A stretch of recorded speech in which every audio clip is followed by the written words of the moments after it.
Run.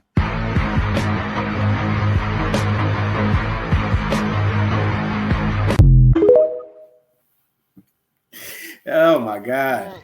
Hey y'all, how's everybody doing? I'm Mario. Couldn't be me, but that's okay. Hey, that's what I'm trying to tell you. That's what I'm trying to tell you. Fuck you in your package. That's right. Right. You get it in the mailbox. You hear me? You get it today.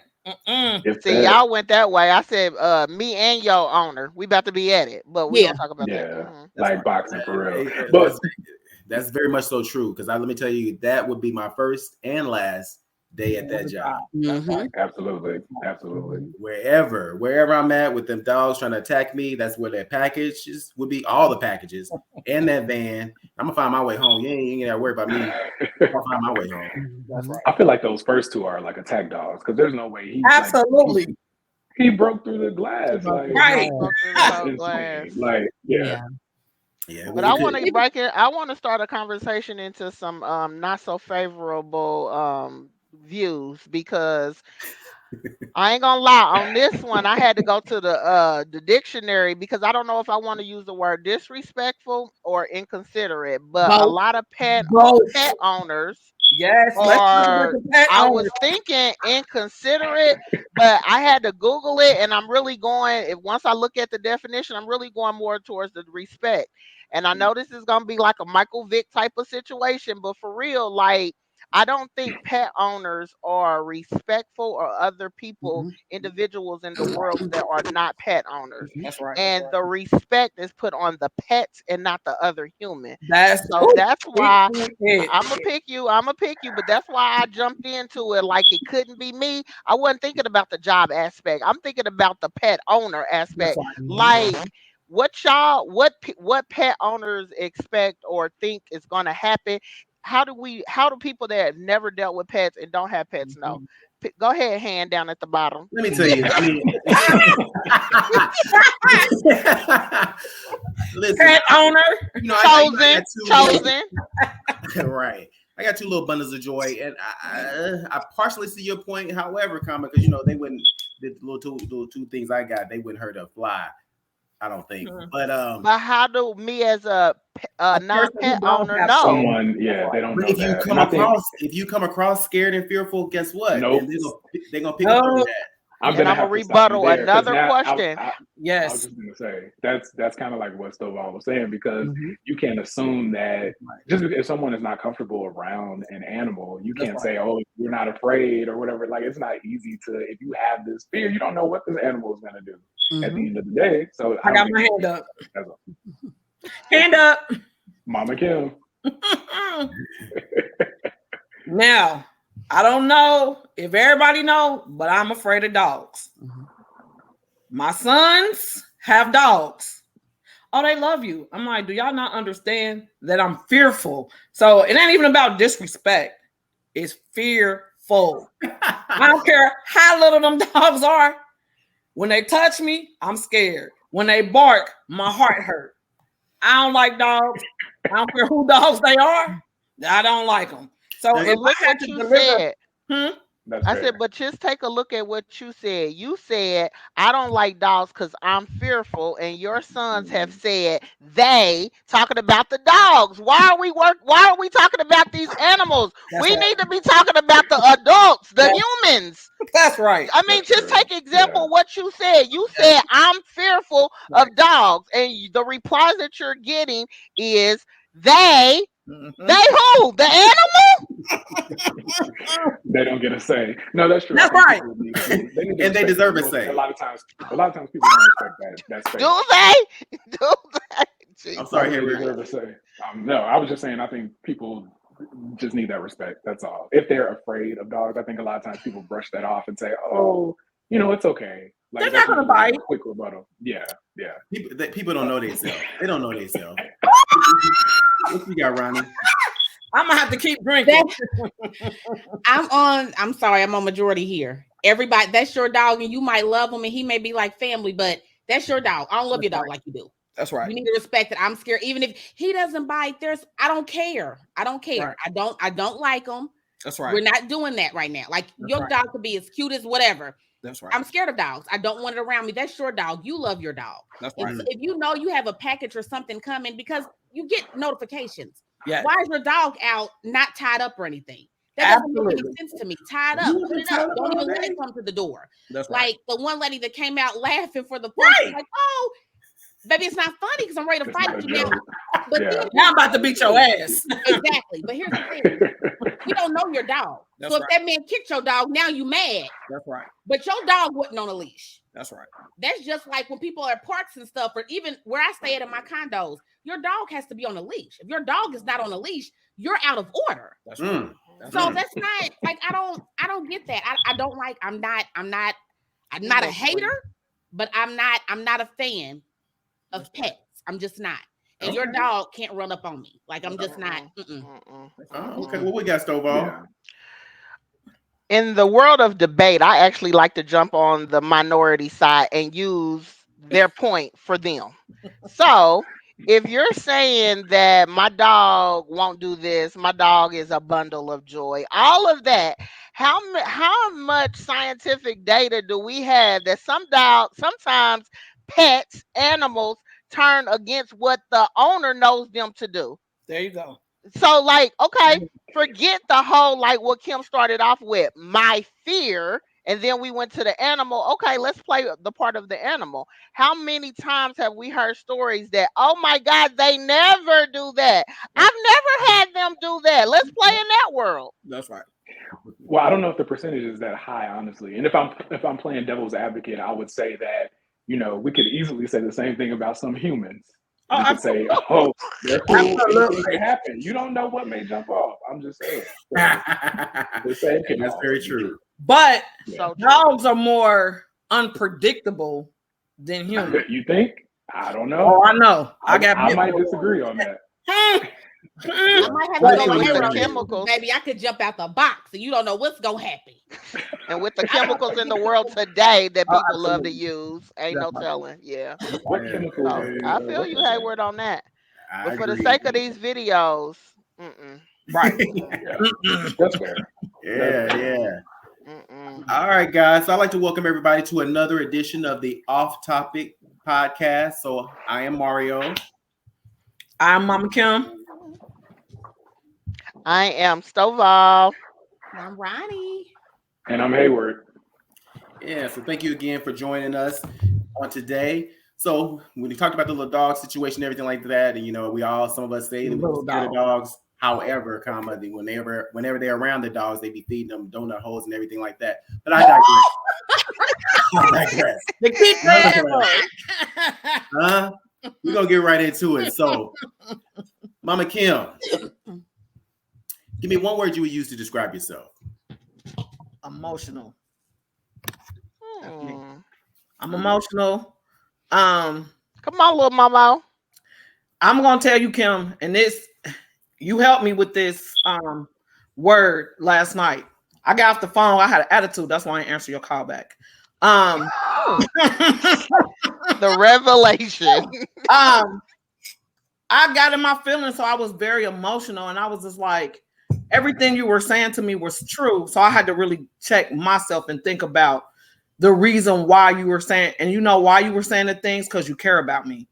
And so to take my emotions away, it made me think about the reality of just life. So a lot of times I get emotional first and then get into the real reason of why. But my emotions are always first, and then the reality comes second. So if someone had to ask and say, hey, what's one word to describe you? And it would always be emotional, because I'm a very emotional person. Okay, cool. That's fair. All right. That's good. All right, I love Ronnie. you. I love you, Mama Kim. Love you too, boo. Baby, when you ain't ready to hear that truth, you don't want to hear it. It ain't That's right. it ain't- That's right. That's right. But you need to hear it. You're just not ready yet. I get That's it. right. That's right. All right, Ronnie. Oh, it's me. Okay. Yes, you. What you got? So I went. Yeah, I had a hard time picking a word. Okay, because I'm just so fucking awesome. There's so many words I use. Oh yeah. And humble. Hayward, that's what my mom said. She said, "Okay, calm down, Vane." But anyway, so I'm going to say genuine. I am and have always been the same person. Like, I am who I am. I'm not going to change who I am to make other people feel good. This is not a facade. How I am is how I am. Like, I'm authentic. You're going to get the same me all the time. It's not, you know how some people have little groups, they may act one way in one group, and then when they're somewhere else, they're that person. I'm the same all the time. So just, and genuine, I'm not even going to say to a fault, just, it's me. It's me, and it's only one me, and I don't want to be nobody else, because God wanted me to be who I am. All right. So that one's. I had a song in my head when you said, like, I can only be me, but I didn't know if it's appropriate to say it, because I don't think we're like talking about this gentleman anymore. So I'll just keep it to myself. No, go ahead and say it. It's an aura. It's an aura. Yes. Aura. What was you about to say, Hayward?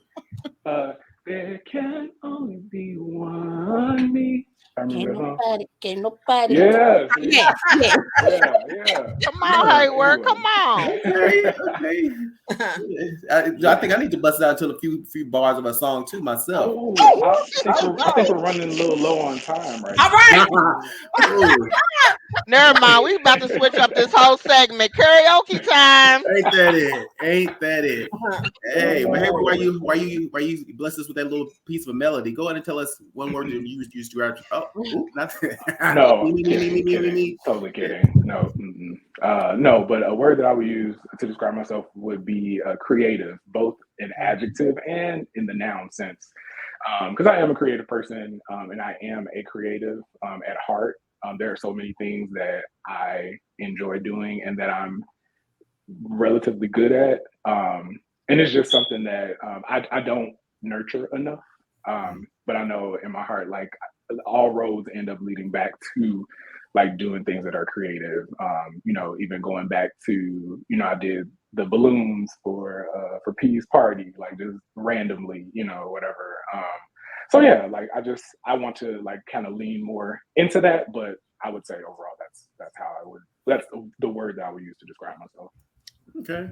I would hope that you decide to lean more into that, because you really are good and very creative. You are. Thank you. I hope you take that little piece and run with it.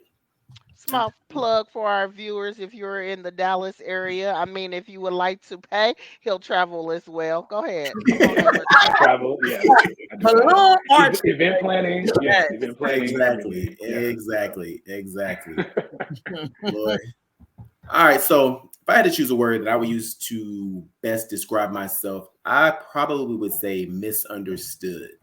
I think a lot of times when people meet me, the impression they have of me when they meet me versus who I really am, it differs. I get it a lot of times, when somebody first meets me, oh, I thought you were kind of standoffish. Some say I thought you were stuck up, or you thought you was, better than everybody else, or what have you. I don't smile a lot. I kind of do stay to myself, and I survey the scene while, when people first meet me, because I'm really just checking it out and see what's going on, what's what. However, when people get to know me, then they see a different side. I'm comical, funny. I guess they mean the same thing. Comical and funny means the same thing. However, and to your point, Ronnie, I'm genuine. But I'm with you, and I'll ride with you to the wheels fall off. But people don't see that in the beginning. And I guess that's probably a defense mechanism on my part to kind of keep a little bit to myself so I can see what I see. and make sense of it before I kind of let myself be free in certain groups. That's kind of hard. I don't know. I just meet it. I know it's been 1,000 years since I met you for the first time, obviously, but I didn't get that. I didn't get that. I like from the jump. So I hear what you're saying, and I'm probably sure that some people probably do feel that, but I can't see it. I guess I find it hard to believe myself, consider who I am, but where is the train effects in this podcast? Jesus. Right. But however, Ronnie, as a person who's met him more recently, I will That was on your mind. yeah. Yes. But I love him though. You co-signing about the initial meeting? I'm co-signing about all of it. The initial and yeah. All right. No harm, no foul. He said all. Yeah, encompasses all. Okay. I'll take it. See, when I first met him 1,000 years ago, I got a hug like he just knew me. Probably because hell, me and Kim. We still don't know how we not actually sisters and just cousins. I don't understand it. She probably had me cutting up or something like that prior to. So I think it was me. I think you started laughing at me immediately because I said, I'm not even gonna say what I said getting out the car, but I said some shit. Exactly. Yeah. All right, Stovall. What's your one word? I think the word that best describes me would be loyal. I am finding that as I mature and as I grow older, it's like words have different facets to them. So I am coming to realize that I am loyal, but I am loyal to a fault. So I am trying to now change the latter part of that and just be loyal, have a healthy loyalty for people or to people, and not necessarily loyal to a fault. But loyalty would definitely be my word of choice. That is so true too. I would agree with that. I know I love a good quote and stuff, so it's really not a quote, but just something my mom used to always say. Because I'm with Kim, I'm loyal to a fault too, and she would always say, "Everybody doesn't deserve to be in your space." There you go. That's true. Absolutely. So, as you get older, you will find out those You who start to see it. Yeah. start to see it. So and that's not being conceited or anything. Everybody doesn't deserve to know you. Yeah. So that one's And the clips that I've been seeing or things that I've been reading about, or when I talk to a therapist, it's like it's okay to tear people out. And so that's the approach that I've been taking, because it's very hard for me to be kind of like you guys were saying, Ronnie, you said you're genuine. It's hard for me to be an opposite way of what I'm naturally am. So she said, just tear people out. You could just put them in different tiers. And so that made sense to me. Okay, that makes perfect sense. Now, one of the things that people say a lot of times, what does it mean to be loyal to a fault? What does that mean? Yeah. When you do it too much, or when it becomes to a point where it's unhealthy. So anything to a fault, when you do it like too much, or when it becomes healthy or negative, or you get pushback from it or blowback from it. So or it's one-sided. It's one-sided. Yeah. I could ride for you and be the best friend to you, and you were just not the same friend to me. That's right. yeah. But I don't want to blind. put my characteristics on the other person. It's just what I am. Yeah. But when I do it to a fault, when I do it to where it's unhealthy at this point, whatever it might be, when you do it to when it becomes unhealthy, that's to a fault. And yeah. But when do you realize it's unhealthy, or it's not in the best interest for your life? When do you realize? I feel like if you're Go ahead. I feel like if you're blindly loyal, I feel like there are instances where we're loyal to people and we don't, if a situation comes up, we just kind of like jump right on it based on our past situations with them. And like, oh, we're loyal to this person and don't really like stop to find out what's going on or what the situation is. Like, I think that can then become toxic, because it's like you're just following them just off of their word, which is what you generally do when you're loyal to a person and they show that loyalty to you. Yeah. So I think it happens in those instances. Okay. Or just when what I'm bestowing upon you just makes it a worse situation. So if I'm loyal and that's just making your situation worse than it already is, it's just like this is not healthy. That's not healthy anymore. Mm-hmm. Okay. That makes perfect sense. Just like a kid, you could, like a grandparent, you could be great to your grandchild and everything, but then when it's just like a grandparent's love is different, right? It's already sweet, it's already borderline spoiled, on the verge of spoiling, right? But then when that kid becomes a spoiled brat, that part is the fault. So Yes. same. Mhm. Well, it makes perfect sense. Yeah. Thank you for clarifying that for me, because I always hear people say that, like, "Oh, he's loyal to a fault." And I'm like, "Well, what does the fault mean?" But now it makes more sense for me. All right, so let's go a little deeper. Ronnie, what would you say is the greatest lesson you've learned in life to date? The greatest lesson that I've learned in life to date, I would say, is to go with the flow. Nothing turns out as planned. I'm big on control. Like I want to control everything. And it was actually when I had kids, I found out, no ma'am. Everything doesn't go how you plan. I mean, even before then, but I still felt I kind of had a little, I could still kind of mangle some stuff to make it work. But yeah, nothing goes as planned. Basically, that's what I would also tell, like, basically my younger self. Nothing goes as planned. Sometimes things turn out better than you expected, and sometimes they turn out worse, and it's okay. It's okay. Like you could spend all the time in the world trying to plan for something and play every scenario over in your head. Like I have an outcome for every single scenario that could possibly happen, and it still doesn't work. So just relax, ride that wave. You can't if it's already happened, it's out of your hands. There's nothing you can do anyway. So there's no reason. The more upset you are about something you can't change, that kind of eats at you and it takes over you. And then you're stuck in it longer than you need to be in it. So just ride it out. You'll come out on the other side. It'll be okay. There's a guy named Kent Stoll, and he always says, if you want to make God laugh, tell him your plans. So when did this, I guess, lesson take shape for you? It really in my late 20s. I'm 42 now, but in my late 20s, like I said, when I had kids and things, just you have stuff planned in your head and it doesn't work out. I mean, hell, a marriage, it didn't work out.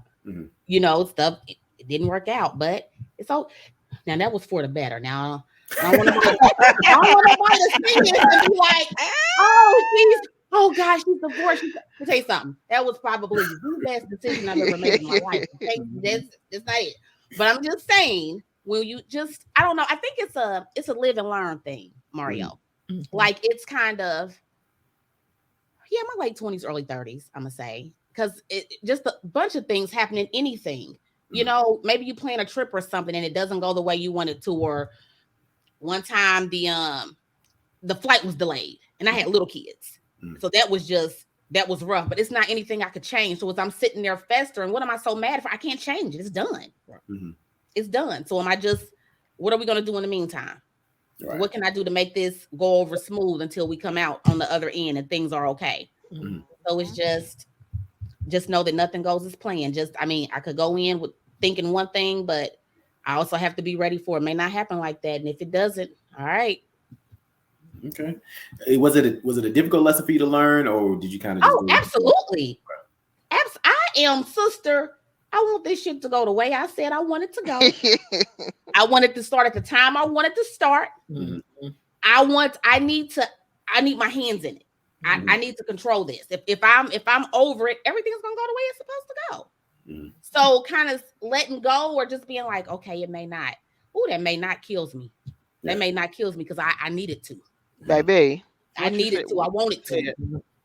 But it doesn't. So it's that's not easy. It's hard. It's hard as shit. Right. It's hard.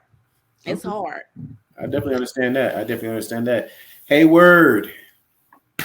What's the greatest lesson you've learned to date in life? To date, I would say to live life unapologetically. yeah, they're like, for me, that's the greatest thing, just because I feel like this life goes by so quickly. We're all on borrowed time, and it's like you just have to do the things that you want to do. If you have your mind set on something, you want to travel somewhere, like you need to go and do that, because we could look up one day and not be here, or literally like the next hour and not be here. Hoping that does not happen, of course. But that's just the reality of what it is. So I just like to go through life living that way. Like if there's something that I absolutely want to do within reason, I'll make sure that I can find a way to achieve that, because tomorrow is not promised. Like I said before, I feel like I said that a lot, but yeah, just moving forward and doing that. So like that's honestly like one of the greatest lessons I've learned. How old were you when you learned this lesson, or when it became more realistic for you? When I first had a taste of it was probably like 17, like 16 or 17. I was in high school, and I was actually afforded the opportunity to go to Puerto Rico with my high school choir. It was the first time I had flown. All of this, my mom was a single mom, so we didn't have a lot of money. So my choir teacher at the time, she actually like fronted some of the money to pay for me to go, because she was like, "This is a great experience. Like you should absolutely, like, I want you to go," which is great. I love her to this day for that. And it just opened my eyes to a lot of other things. I would say that's the first taste I had of it. And then just like in my 20s, like in my early 20s, like groups of friends and I, like from high school, college, like we were living like 20-year-old lives, and just like, being out there traveling and like doing all these things. And I recognize that, because a lot of people would always be like, "Oh my God, you're always on the go. Like you're always somewhere here or there," like just family and stuff like that. Like it was so unheard of. And I think a lot of times they weren't used to just getting out there and going. I'm like, there's so much out here to see, so I want to see it all. No, that's right. That's right. Cool. I guess I'll go next. I think for me, the greatest lesson I've learned in life thus far to date would be, I know we're all familiar with that cliche of, actions speak louder than words, but it really is true. And I used to hear that, in my younger years, and be like, okay, it didn't really resonate. But as I've gotten older, definitely around my 30s, it started to resonate with me a lot more, because what I think I've realized is that, and I try not to group everybody into one category, but I want to say that, a lot of people really will just say anything. They'll say whatever comes, just whatever comes off the top of their head, just to say something in one case, or they'll just say things because they think it'll make you feel good or make you feel a certain way, and so they just say it. But the real challenge is taking those words and putting them to action. And if you ask somebody to do that, 9 times out of 10, majority of the time rather, it's difficult for them, especially for those individuals that are so used to just sprouting out things to people. They don't know how to put the action to it. And the action is always the hard part. Absolutely. Yeah. And so as I've gotten older, I can care less. Like one of my I guess my most dominant love language used to be words of affirmation. I was like, oh, because you can buy me for $1, just tell me something nice about me. You know what I'm saying? Oh yeah, I'll give you the world. But life experience and such, it taught me that, they don't really mean that much, because there's a lot of time not any action behind it. And so just to say something nice, or just to say, whatever, doesn't mean as much as it used to. So I'm in my season of put the action to it. If you put the action behind it so that I can see it as real, and not just in my case of myself, but just how you show up in the world, put the action behind whatever you're saying, so that it kind of validates what you're saying. And it also, it makes it real for you and whoever you're dealing with, or whatever the interaction may be. So for me, yes, actions speak louder than words. That is very much so one of the greatest lessons I've learned to date in life, is because it is very true. And it's so difficult, again, for people to do just that, put the actions to words. So, yeah. Mama Kim, I'm sure you got something profound for us. I do. But I'm gonna piggyback off of what Ronnie said.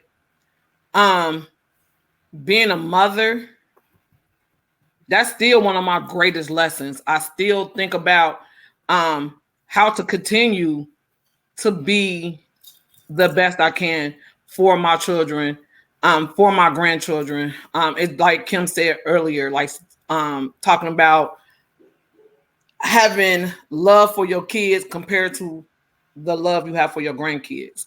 But being a young parent, it changed my world, because at 17, I'm like, I'm going to the Army.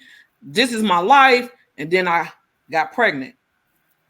And I was like, okay, hold on. I'm pregnant. I'm pregnant for real? Because truth be told, I was the girl of the night. No, not you. No. And then I'm like, I'm pregnant. You gotta give us a minute. Give us a minute. Hold on. No, not Mama Kim. A girl of the night. I'm like, said a lady of the night. Sound like somebody caught you slipping. Caught me slipping. Slippers count. Right. And I was like, oh. And so my sister, who is 3 years younger than me, and she was really into God, and I was just like looking for love in all the wrong places. And she was like, well, this is God's way of telling you that you need to slow down, and here is someone that you can take care of. And I'm like, okay, well, I gotta tell my mama that I'm pregnant. And I didn't tell her. I was 5 months pregnant before she. Wow. Yeah, I was 5 months pregnant before I verbalized it. She kept asking. She was like, "Why are you walking around with your pants unzipped?" I'm like, "Girl, I'm about to go to the bathroom. Big as hell. I'm big as hell now, but back then I was built like Hayward."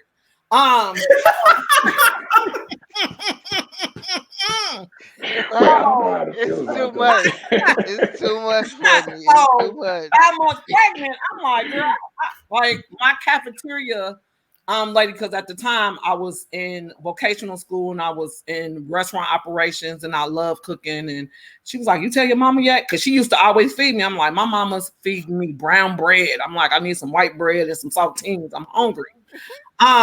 She was like, "You tell your mama yet?" I'm like, girl, no. The bus driver knew. She was like, oh, because my baby daddy, he was on the back of the bus and we got off the bus together. And the bus driver was like, "I hope you get pregnant." I'm like, "You stupid bitch. I am." Oh my goodness.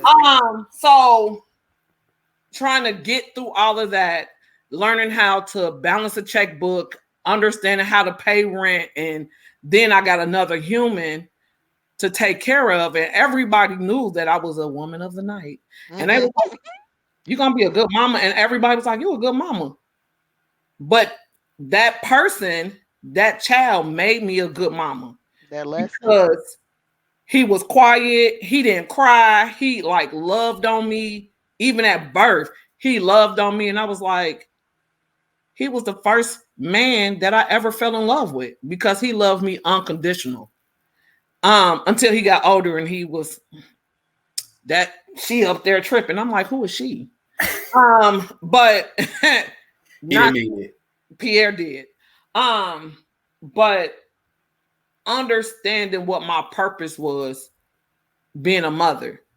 And it makes me emotional because I'm just like, to see them now, I'm like, look what I did. Yes, yes. To see them now, it's like, look what I did. And I'm not a woman of the night no more, but I think I might have to go back to it because I gotta pay my mortgage. Work ain't honest, but it pay the bills. And period.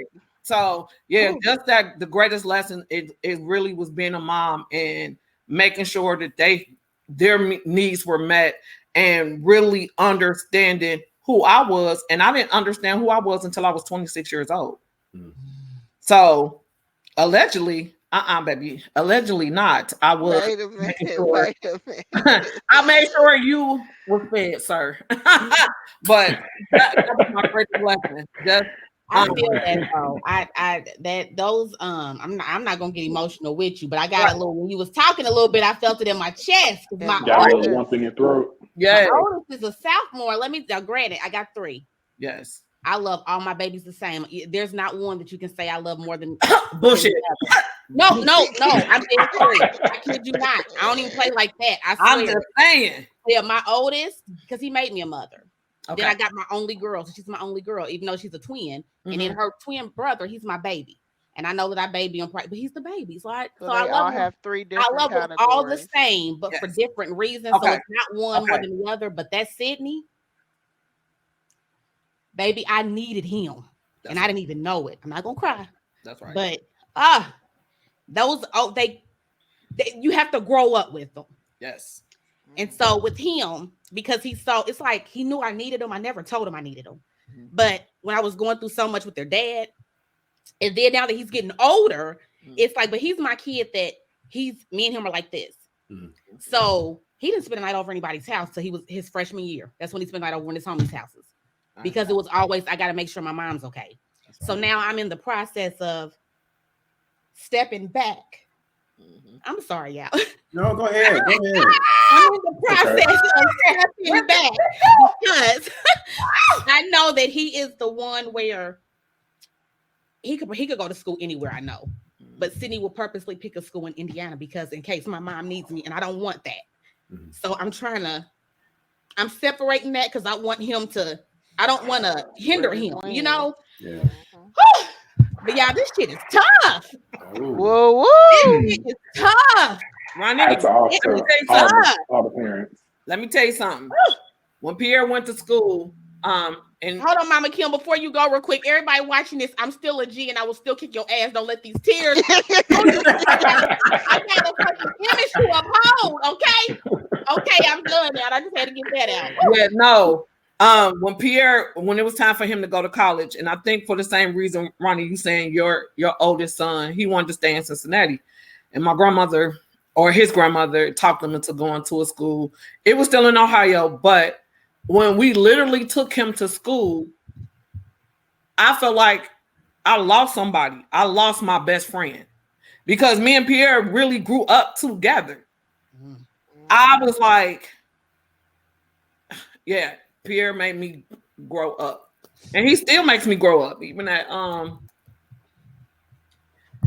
56, he still is teaching me that I'm okay, that I'm enough. And having him definitely changed my night. Changed my life. Get back to that woman. Baby, that night changed too. Yeah, he changed your night because what you went for that you thought you usually are going to get, you came back with a little extra bonus. That's right. Yeah, you did. Right. I was like, oh, damn. Right. Stovall, go ahead and take it. All right. I would say my greatest lesson would be that understanding that even the strongest, most G's, they break. They break. But the lesson of that is it's okay. That's the part. That's the part that I've missed. Like, even I don't care how strong you think you are, how strong the world thinks you are, you'll have a breaking point. And I think the lesson that the Lord will give you is that it's okay. Like it truly, truly is okay. Definitely. And boy, that is a hard lesson, especially if you don't get that lesson until very, very late in life. I would have to jump in and say it was your lesson. I'm sorry. Your lesson was probably difficult for me to watch because, Kim has been my best friend for over 20 years. She didn't really want to be my friend, but here we are now. So, over 20 years later. Now this is a whole worldwide story. It went from a local story, now it's a worldwide story. Right. But no. And so when a couple years ago, when you had a rough patch, it was really concerning. I didn't have a rough patch. I broke. I'm okay with that. I've accepted that. I broke. Like I was broken. But Kim, that's hard for us because you are the rock. I know. Yes. Exactly. And I never would imagine her. I mean, she always figured it out. She always had it together. So then to see her, I'm like, golly, this ain't what I'm used to. So it was like, you know, making sure you check in a little more often because this ain't who this is, you know. So it was a hard lesson for me to see that you were human, you know. Because not that I, you know, kind of you were superhuman because you know Kim, she walks to her own drum. She gonna live her life. She gonna just in the third and come across like don't nothing really bother her. And so then to see her in a vulnerable state, because like her and I, you know, we have conversations stuff like that. So I know her to be vulnerable. She can be vulnerable, but I guess for her to display that more outwardly, and then to really to be able to admit, hey, I broke, you know. She wasn't trying to hide it. She wasn't trying to this and the third. It was like, oh wow. Yeah. So yeah, that's the part of the lesson. Like, I guess that's the part of a lesson for a strong person. Like, you find all the words, the creative words to use. You have that mindset that there's still another layer, there's still another fight, there's still some more strength, and all of that. And so when you don't have any of those, like you break. And yeah, 3 years ago I broke. I mean, and it was like, wow, wait a minute, how did I get here? And just thinking back on it makes you think back on life, on all the other times that you thought you were nearing a break, or that you felt like you had a little bit of a mental break. But then when you actually break and there's like, no, the Lord takes it away. There's no other options. Like, I'm not going to let you. So that's why I jumped in to use that word. Like, no, that was the lesson for me to know I broke. Like, I had a breaking point. So yeah. And he has a way of making you come back. I'm not saying you ever left him, but sometimes in our heads we're so strong and we don't need it and we got it all together. And he's like, okay, you're getting a little too beside yourself. So let me, I got to bring you down here so that you can remember you that you human. Yes. And but you know who I am. It reminded you to take care of yourself. Because I was in your circle when that happened, and I would text you like, I love you, and you're like, oh, and I'm like, for you, Kim, for my family, you made us okay. And then when you was going through your mental just breakdown, shut down, and I was like, hold on, stop the process. What the fuck? And just to even hear your voice, because you was always that one in, like, my family we are dysfunctional, and you would come in and would give us another light and another piece. And I was like, you know what, Kim, I'm not gonna put all this on you. Just talk to me. Just let me listen. I don't want you to listen and worry about my family. I want to worry about you. I want to love on you, because you always made sure that I was okay. Yep. And so now to see you break through, I'm over here with goosebumps about to cry, because I appreciate you. And I'm glad that you can say now that, y'all motherfuckers, I was fucked up. I was fucked up. I'm majorly. Okay. I'm making it through, and I'm gonna be okay. But to be able to give that back to her, Kim has helped. Kim has been the man. When I say that I'm an only child, but that's my, like, I shut this city down behind Kim Stovall. The city, the world, it's stopping. But she's gonna show up every time. And y'all, I told y'all before, I'm a little, you know, there'll be times I'm like, Kim, don't ask me no questions, but we gotta ride out. And she's like, all right, but I'm gonna tell you about yourself later. What we doing? Okay, that's fine, but let's go now. But to be able to be there for her and comfort her, how she has us all these years, that was like, so like, I get to do this for her now. You know, like, yeah. So I appreciate and thank every one of you guys, because that was, it was definitely uncharted territory, and where everybody know how that feels. Like you feel lost. You never been here before. And it's like you don't have the answers. You don't have the GPS. You don't have the printed out map. You have nothing. Like, you everything had GPS, no way. Baby, that Android had us in the alley. So the oh my Jesus. For all the viewers, I am a Yeah. proud Android user. Yes, green should be my favorite color. It should be. It's my identifying We're still working mark. on it, y'all. We're still working Still on it. working. Mario, the Android had us about to turn into an alley looking for a Mexican restaurant. That's all I'm gonna say. Was that on purpose or on accident? She was sure of it. She was like, "It's up here somewhere." Kim, no, it's not, baby. You sure y'all was looking? Y'all was going for food that night? Messing with going for Stovall. food. Oh, The woman of never the night. know. She was in Nashville. She had a whole list. Yeah. Wow. I appreciate you all Yeah. for sharing that and being vulnerable, because I know it's kind of difficult sometimes for us to be vulnerable. I know sometimes it's not always welcomed. So the fact that you guys were able to share those things, I really appreciate that. It means a lot to me as well. So let's go switch gears a little bit. Ronnie. I ain't gonna cry again. Go ahead. What's that? Don't cry again. I'm not okay. I just said Lori got me on here crying. Jesus. Yes, come on, Mary. Mary, not gonna cry. I'm not gonna Not shed gonna a tear. cry. Yes, yes. All you need is those black glasses. Them shades. Exactly. So tell us a little bit about what you're eating this week. Okay, so this week I've actually made 2 loaves of lemon blueberry bread. That's something that I always have blueberries and stuff at the house. And my kids love it. So and it's quick and it's easy. So I want to share that. It's really Please do. Lemon blueberry. I did. We will have that available, the recipe, the ingredients, the instructions and everything. So I'm just going to I'm not going to give you the measurements, but I'm going to say it out.